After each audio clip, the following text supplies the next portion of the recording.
attorney, narito po ako sa Kuwait at gusto kong palitan yung apelyido ng anak ko.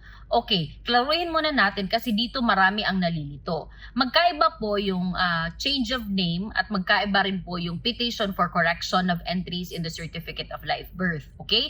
Pag sinabi nating change of name, talagang papalitan yung buo, okay? Pag sinabi naman nating correction of entries in the Certificate of Live Birth, may mga detalye lang dun sa entries ng Certificate of Live Birth nyo. For example, yung pangalan, or your apelido, or yung date of birth, may mga maliliit na detalye na kailangan palitan or kailangan i-correct. So yung legal remedy na i-avail mo is petition for correction of entries in the Certificate of Live Birth. Now, kung papalitan mo, change of name, magkaibang proceeding din naman yon, okay? So, under our rules, there are only limited grounds for when a person may file a petition in order to change his or her name, okay? Pag sinabi nating limited grounds, hindi lahat ng gusto nyo, or for example, nagkahiwalay kayo ng mister nyo, gusto nyo palitan yung mga apelyido ng anak nyo, hindi pwede, okay? May mga limited grounds lang. So, kung wala dun sa mga grounds na yon, ang rason or ang dahilan kung bakit papalitan nyo ng apelyido yung anak nyo, then hindi kayo makakapag-file ng petition for